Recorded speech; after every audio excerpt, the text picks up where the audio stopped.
एक जोरदार गड़गड़ाहट गूंजी जब वांग लिन बिजली के एक बोल्ट में बदल गया और जमीन पर गिरे हुए आदमी पर झपटा। जैसे ही वांग लिन पास आया, छेद से एक दबी हुई और गुस्से वाली दहाड़ आई। दहाड़ के साथ जो दिखाई दिया वो सुनहरी रोशनी की किरणें थीं। ये सुनहरी रोशनी धुंधली थी और उसमें बैंगनी रंग का हल्का सा रंग था, जैसे कि वो शुद्ध ना हो। जैसे ही रोशनी दिखाई दी, एक शक्तिशाली ताकत उसके पीछे आ गई। ऐसा लगा जैसे छेद के अंदर कोई तूफान आ गया हो और ताकत उसके अंदर से निकल गई हो। जैसे ही वांग लिन पास आया, गहरी सुनहरी रोशनी फूट पड़ी और उसके बाल और कपड़े उड़ने लगे।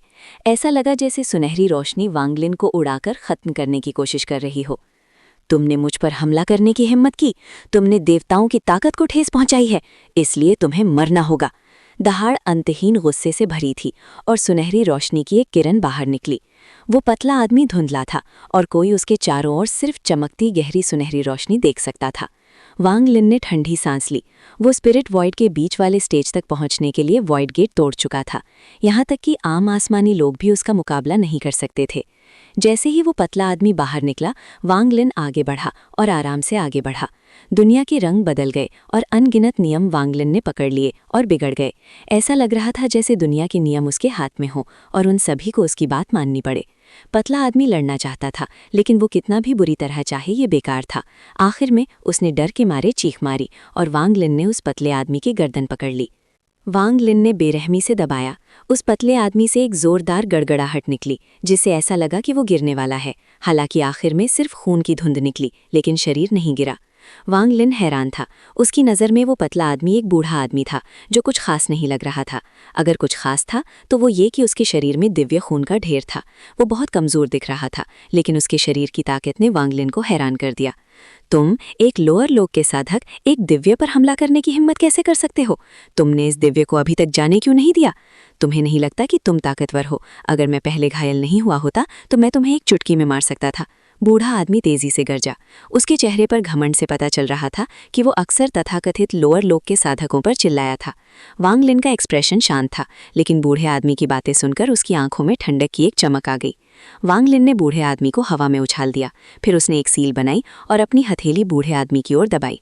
जब इस हथेली ने बूढ़े आदमी की ओर दबाया तो दुनिया हिल गई और आसमान के रंग बदल गए। एक बड़ा हथेली का निशान दिखाई दिया और दुनिया की ताकत को सोख लेने लगा।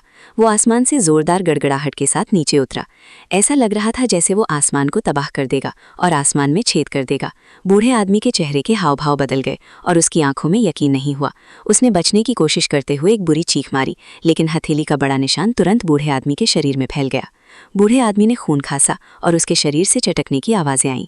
उसका बायां हाथ कांपने लगा और मांस और खून के ढेर में गिर गया। बूढ़ा आदमी डर गया था। वो अभी भी थोड़ा कंफ्यूज था। उसे याद था कि उस लड़ाई में वो बुरी तरह घायल हो गया था। आखिर में उसने 8.5 स्टार वाले एक पुराने देवता में घुसने का फैसला किया और उसकी शक्ति का इस्तेमाल करके ठीक हो गया और अब तक जिंदा है। अनगिनत सालों में उसकी चोटें ठीक हो रही थीं। तभी उसे एहसास हुआ कि जिस पुराने देवता का इस्तेमाल वो ठीक करने के लिए कर रहा था वो खत्म हो गया था।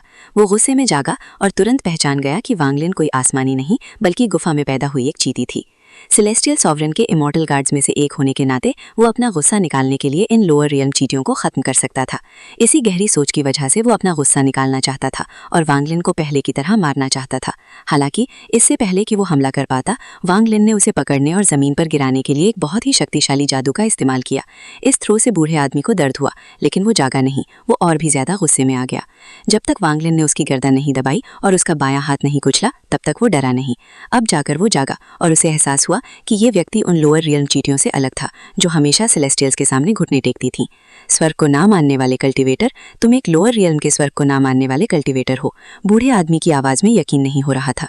उसका शरीर कांपने लगा और वो तेजी से पीछे हट गया। वांग लिन का चेहरा शांत था और वो आगे बढ़ते हुए अपनी आस्तीन हिला रहा था। वो सीधे बूढ़े आदमी के सामने पहुंचा। फिर उसकी हथेली जोर से नीचे गिर गई। एक जोरदार धमाका हुआ और बूढ़े आदमी ने खून खांसने से पहले एक बुरी चीख मारी। वो फिर से बुरी तरह घायल हो गया। उसका शरीर पीछे की ओर लड़खड़ाया और उसकी आंखों में भयानक डर भर गया। नामुमकिन, उस समय मास्टर ने सेटअप किया था।